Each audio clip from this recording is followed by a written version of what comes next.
नरेंद्र मोदी और अमित शाह को भी है कि वे सत्ता से एक बार बेदखल हुए तो कानून उनके साथ क्या सलूक करेगा, ये वे बहुत अच्छी तरह जानते हैं। इस तरह के बेशर्म चुनाव आयुक्त को कुर्सी से हटाया जाएगा।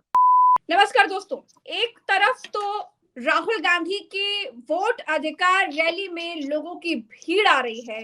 लोग राहुल गांधी को सुनने के लिए आ रहे हैं, दौड़े चले आ रहे हैं। वोट चोरी के मामले में राहुल गांधी को सुनने के लिए जबरदस्त भीड़ जमा हो रही है। और दूसरी तरफ विपक्ष के तमाम सांसद अखिलेश यादव और खड़गे और तमाम लोग चुनाव आयोग के खिलाफ मोर्चा खोले हुए हैं और अब ज्ञानेश कुमार के खिलाफ महाभियोग लाने का प्रस्ताव भी लाने जा रहे हैं। तो आज बात करेंगे, हमारे साथ डॉक्टर राकेश पाठक जी हैं। राकेश सर, भाई संजय सिंह कह रहे हैं कि भाजपा के नए प्रवक्ता ने जन्म ले लिया है चुनाव आयोग की जगह पर। देखिए, अभी तक तो ये था कि चुनाव आयोग के लिए भारतीय जनता पार्टी और मोदी की सरकार बैठक कर रही। हम्म। लेकिन कल केंद्रीय चुनाव आयुक्त ने सरकार और बीजेपी के लिए बैठक की। इसलिए अगर संजय सिंह ऐसा कह रहे हैं कि भारतीय जनता पार्टी के एक नए प्रवक्ता से परिचय हुआ, कल एक नया प्रवक्ता सामने आया, तो इसमें कुछ भी आश्चर्यजनक नहीं। प्रसंगवश एक बड़ी मजेदार बात हुई है कल। कल किसी ने सोशल मीडिया पे जिस तरह के मीम्स लोग बनाते हैं, आजकल तो आईटी का युग है, एआई का युग है, हम्म। तो ज्ञानेश कुमार की एक तस्वीर पर भारतीय जनता पार्टी का एक पटका डालकर फोटो वायरल की गई। मैंने उसे ट्वीट करते हुए लिखा कि बहुत गलत बात है। एक संवैधानिक पद पर बैठे व्यक्ति की फोटो पर बीजेपी का पट्टा क्यों डालना चाहिए, ये गलत है। फिर आखिर में मैंने कहा इसकी वैसे भी जरूरत नहीं थी। बीजेपी का पट्टा नहीं भी डालते तब भी स्पष्ट है कि केंद्रीय चुनाव आयुक्त बीजेपी के प्रवक्ता का दायित्व ही निभा रहे। लेकिन ये बातें अलग हैं। देखा जाए तो देश के लिए बेहद चिंताजनक बात है कि जिस जी। चुनाव आयोग की जिम्मेदारी निष्पक्ष और पारदर्शी चुनाव कराना है, साफ सुथरी वोटर लिस्ट तैयार कराना है, वो नेता प्रतिपक्ष के संवैधानिक पद पर बैठे हुए व्यक्ति को धमकी दे रहा है कि 7 दिन के अंदर माफी मांगिए देश से, वरना आपके आरोप शून्य मान लिए जाएंगे, नल एंड वॉइड मान लिए जाएंगे। क्या किसी आरोप लगाने वाले को इस तरह धमकाया जा सकता है? आयोग की जिम्मेदारी है उसकी जांच करे। और सबसे बड़ी बात यह है कि राहुल गांधी ने जो कुछ कहा वो तो भारतीय जनता पार्टी के नेता भी कह रहे हैं। अनुराग ठाकुर ने ठीक वही बात कही जो राहुल ने कही। एक और बीजेपी के किसी मंत्री का वीडियो आ गया, वो भी ऐसी बात कह रहा है। आयोग ने उन्हें नोटिस क्यों नहीं दिए? यानी इस वक्त देश का चुनाव आयोग एनडीए गठबंधन का घटक दल बन गया है। और कल की प्रेस कॉन्फ्रेंस तो ये बता रही है कि इससे भी आगे जाकर वो मोदी शाह के शूटर के रूप में काम करता है। उसे सुपारी दी गई है कि नेता प्रतिपक्ष को सियासी तौर पर शूट करना है, राकेश सर, तो उस काम में लगे। जिस तरीके से ज्ञानेश कुमार बार बार विपक्ष के दावों को नकार रहे थे, भाई आपके पास पर्ची है। अखिलेश यादव किस तरीके से एफिडेविट की कॉपी दिखा रहे थे कि हमने आपसे शिकायत की लेकिन आपने कुछ नहीं किया। लेकिन ज्ञानेश कुमार जी कह रहे हैं एफिडेविट हमारे पास आया नहीं। भाई रिसीविंग की पर्ची दिखाई जा रही है और आप कह रहे हैं कि आए नहीं। क्यों कह रहे हैं भाई ज्ञानेश कुमार जी? इसीलिए कह रहे हैं कि उन्हें किसी तरह से चुनाव में हुई धांधलियों को छुपाना है, पर्दा डालना है। देखिए, 7 अगस्त को राहुल गांधी ने प्रेस कॉन्फ्रेंस में जो कुछ बताया उससे नरेंद्र मोदी की सत्ता का नैतिक आधार खिसक गया।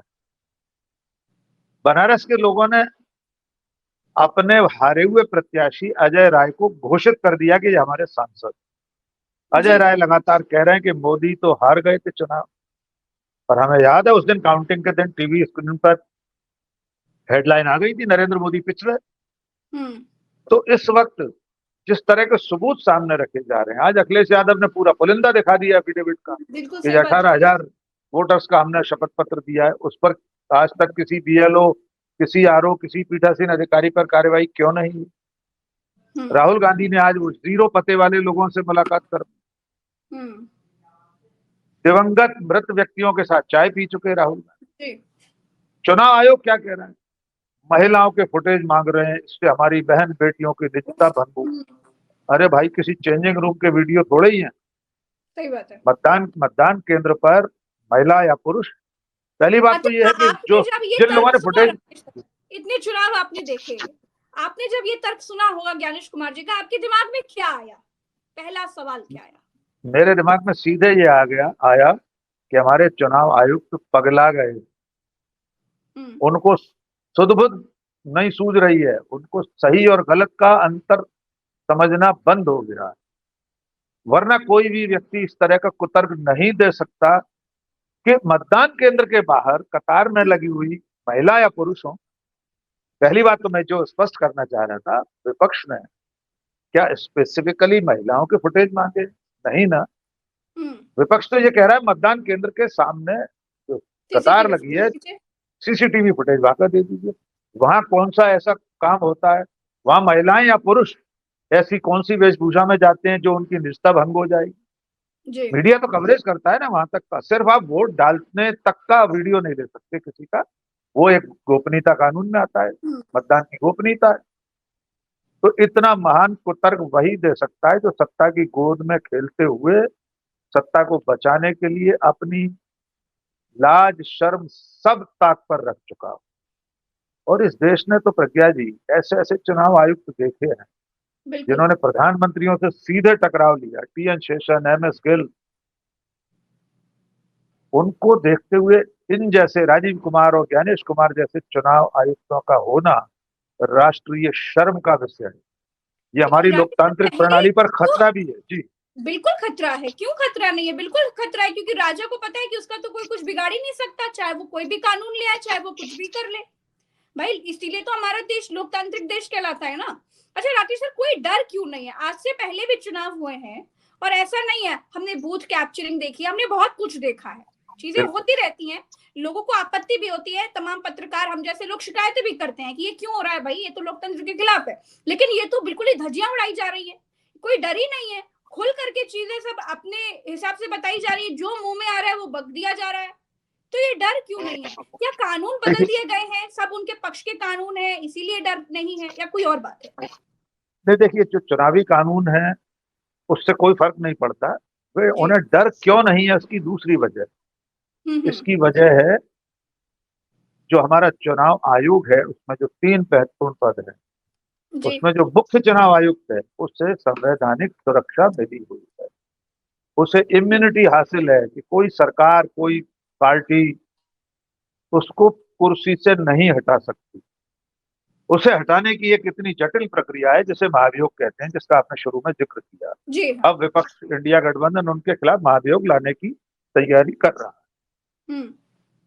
यहाँ एक बात साफ समझ लेना चाहिए, हमारे दर्शकों को भी हम जानकारी दे दें कि हमारा जो कानून है, हमारी जो संवैधानिक व्यवस्था है, उसमें जो बाकी के 2 चुनाव आयुक्त हैं उन्हें तो हटाया जा सकता है। उन्हें तो सरकार चाहे तो एक नोटिस से एक आदेश निकाल कर हटा सकती है। लेकिन जो मुख्य निर्वाचन आयुक्त है, सीईसी है, जी। उससे सरकार नहीं हटा सकती, सरकार खुद भी नहीं हटा सकती। उसके खिलाफ महाभियोग लाना पड़ेगा। महाभियोग आप जानते हैं आजाद भारत के इतिहास में आज तक किसी मुख्य निर्वाचन आयुक्त के खिलाफ आज तक कभी भी महाभियोग नहीं आया। नहीं है। अगर इस बार इनके खिलाफ आता है तो ये देश के इतिहास में पहली घटना होगी। पर उसे पारित करना भी आसान काम नहीं है, 2/3 से ज्यादा बहुमत चाहिए सदन में उपस्थित सदस्यों की संख्या का जब मतदान होगा तब। और इसमें भी एक प्रक्रिया और है, ये मतदान सभापति चाहे तो खुला करवा सकता है या गुप्त करवा सकता है। इसमें एक तकनीकी पक्ष और है, चुनाव आयुक्त को, केंद्रीय मुख्य चुनाव आयुक्त को हटाने के लिए महाभियोग अगर आता है तो इसमें क्रॉस वोटिंग भी की जा सकती है। इसमें अच्छा। दल बदल कानून लागू नहीं होगा, इसमें व्हिप लागू नहीं होगा।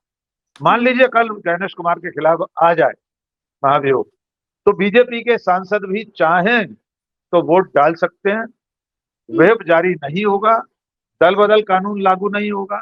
तो ये संभव है, अगर कहीं अंतरात्मा की आवाज पर मतदान कर दिया तो देश के इतिहास में पहली बार होगा कि कोई केंद्रीय चुनाव आयुक्त, सीईसी, अपने पद से महाभियोग के जरिए धक्का देकर हटाया जाएगा। पर वो उस दिन एक काला दिन होगा लोकतंत्र के इतिहास। बिल्कुल सही पर बात। ये लेकिन इसी लायक है, इनको हटाया जाना चाहिए जी।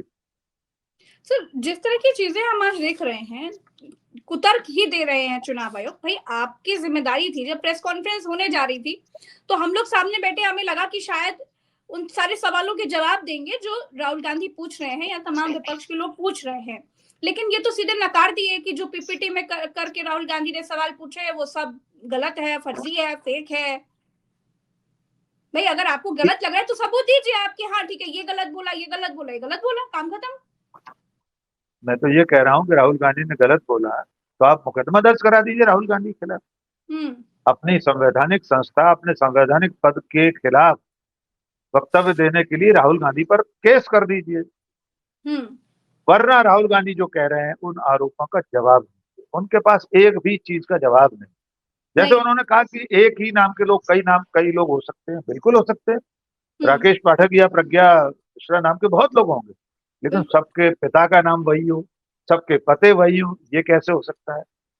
एक राजकमल दास जी ऐसे कैसे महापुरुष हो सकते हैं जिनकी 50 संतानें हो? मिंतो देवी जो 124 साल की कैसे हो सकती है? क्या गिनीज बुक को अपने अपने किताब में, Guinness book of world record को अपना वो आंकड़ा दुरुस्त करना पड़ेगा जिसमें सबसे उम्र दराज आदमी जापान में? या तो ज्ञानेश कुमार की वोटर लिस्ट में 3-4 लोग आ गए 125 साल की उम्र के, एक 124 साल, एक 119 साल, एक 16 साल। तो आखिर इन सवालों के जवाब कहाँ दिए उन्होंने? उनके पास जवाब नहीं थे। और जिस तरह के उनके तेवर थे, जो व्यवहार था एक आईएएस अधिकारी का, इतने बड़े संवैधानिक पद पर बैठे हुए अधिकारी का बयान राजनीतिक दल के किसी नेता की नुक्कड़ सभा जैसा नहीं होना चाहिए। वे बीजेपी के प्रवक्ता के रूप में नहीं आए थे, वहां पर वे मौजूद थे मुख्य चुनाव आयुक्त के रूप में, लेकिन वे भूमिका अदा कर रहे थे बीजेपी के प्रवक्ता के रूप में। मैंने जो शुरू में कहा, प्रज्ञा जी, एक उदाहरण जोड़ देता हूँ, हमारे दर्शकों की याद ताजा हो जाएगी। इस देश ने टीएन शेषन जैसा चुनाव आयुक्त देखा। एक घटना सिर्फ बता देता हूँ। उस वक्त एक कानून मंत्री थे पीवी नरसिंह राव की सरकार में, विजय भास्कर रेड्डी। कोई विषय आया चुनाव आयोग को लेकर जिस पर विजय भास्कर रेड्डी ने संसद में जवाब दे दिया कुछ। टीएन शेषन ने यह कहा कि केंद्रीय चुनाव आयोग के बारे में किसी भी तरह का सवाल और उसका जवाब देने के लिए मंत्री अधिकृत नहीं है। इसके बाद उन्होंने प्रधानमंत्री पीवी नरसिंह राव से शिकायत की। उन्होंने अपनी आत्मकथा में लिखा है कि टीएन शेषन ने खुद लिखा है कि उन्होंने प्रधानमंत्री पीवी नरसिंह राव से कहा कि अगर आपके मंत्री का रवैया नहीं बदला, यही रवैया रहा, तो मैं आपके साथ काम नहीं कर पाऊंगा। देश का सीईसी प्रधानमंत्री के सामने कह रहा है कि मैं आपके साथ काम नहीं कर पाऊंगा, मैं इस्तीफा दे दूंगा। ये रीढ़ वाले चुनाव आयुक्त इस देश ने देखे। उन्होंने, लालू यादव थे बिहार में, उनके कार्य समय में 4 बार का मतदान निर्धारित किया टीएन शेषन ने, 4 चरणों में मतदान होगा। लालू की मर्जी के खिलाफ उन्हें छकाने के लिए हर बार 4 बार तारीख भी बदली होती, 4 चरण के मतदान की तारीख भी बदल देते थे एट टाइम पर। वे तो सत्ता से टकराने वाले। ऐसा कौन था टीएन शेषन के समय जिससे वे न टकराए? जब प्रधानमंत्री से टकरा लिए तो बाकियों की क्या हैसियत? और यहाँ तो चुनाव आयोग प्रधानमंत्री के गले में पट्टा डाल रहे हैं, शॉल पहना रहे हैं, बीजेपी के प्रवक्ता जैसा प्रेस कॉन्फ्रेंस कर रहे हैं। और अगली प्रेस कॉन्फ्रेंस अब कब करेंगे, कर पाएंगे? इतनी हिम्मत उनकी होगी? कल जिस तरह के हमारे साथियों ने सवाल पूछे, मुकेश कुमार सिंह ने, परंजय गुहा ठाकुरता ने, मुझे नहीं लगता कि ज्ञानेश कुमार अब दोबारा प्रेस कॉन्फ्रेंस करने की जुर्रत करेंगे। अच्छा, जो प्रेस कॉन्फ्रेंस हुई ज्ञानेश कुमार जी की, आपको क्या लगता है कि पूरे प्रेस कॉन्फ्रेंस में निकला क्या निकल करके आया?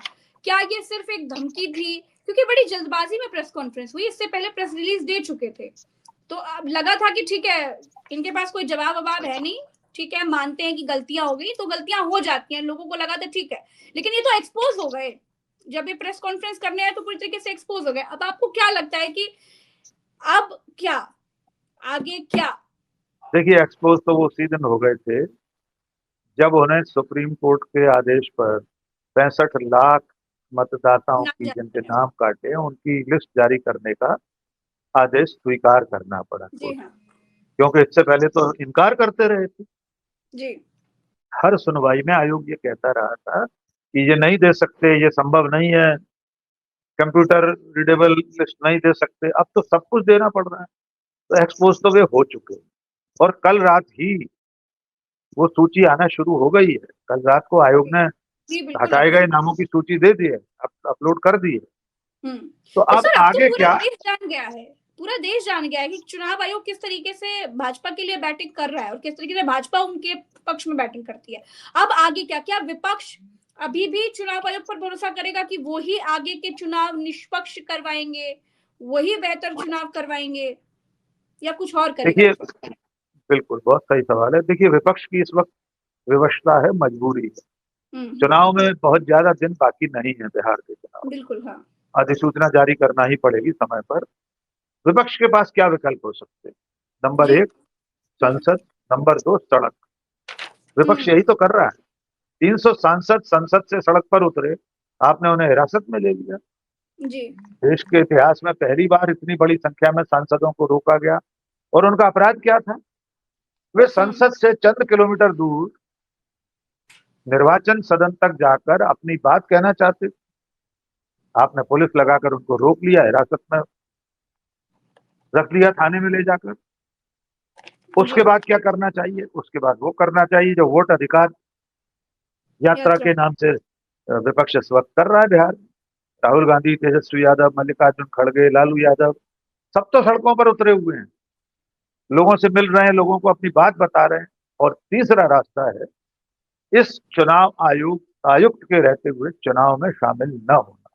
हम्म। यद्यपि ये बहुत गंभीर घटना हो, तेजस्वी यादव कह चुके हैं अगर ऐसा ही चलता रहा तो हो सकता है हम चुनाव में भाग न लें, लेकिन वो देश के लिए अच्छी बात नहीं होगी। एक लोकतांत्रिक देश में विपक्ष के दल चुनाव प्रक्रिया में शामिल न हो, एक तरह से वॉक ओवर मिल जाए सत्ता में बैठे लोगों को, कुछ पार्टियों को जो सत्ता में है या सत्ता में आना चाहती हैं, तो ये अच्छी बात नहीं है।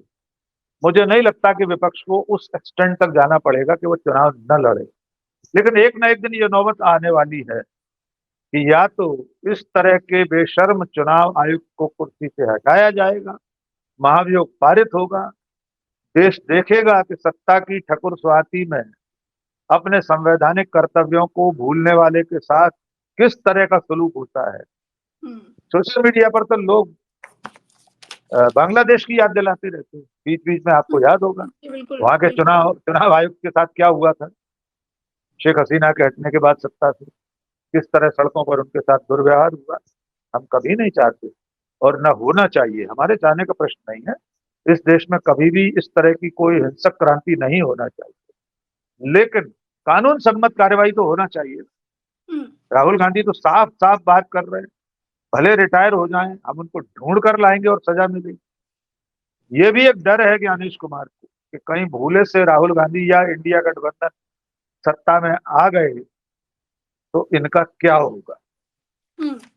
और यही डर नरेंद्र मोदी और अमित शाह को भी है कि वे सत्ता से एक बार बेदखल हुए तो कानून उनके साथ क्या सलूक करेगा, ये वे बहुत अच्छी तरह जानते हैं। हम्म। इसलिए किसी भी तरह से कुछ भी करके ये केन प्रकारेण साम दाम दंड भेद करके सत्ता में बने रहना है। सत्ता में बने रहना है, चुनाव जीतते रहना है, तो उसके लिए ज्ञानेश कुमार जैसे चुनाव आयोग और आयुक्त की जरूरत है। चलिए, बहुत बहुत बहुत शुक्रिया राकेश सर, आपने समय दिया। दर्शकों का भी बहुत बहुत आभार। फिर हम एक दूसरी चर्चा में मिलेंगे, अभी के लिए इतना ही। धन्यवाद। चैनल को सब्सक्राइब कीजिएगा, वीडियो को शेयर कीजिएगा और अपनी राय हमें कमेंट में बताइएगा। नमस्कार।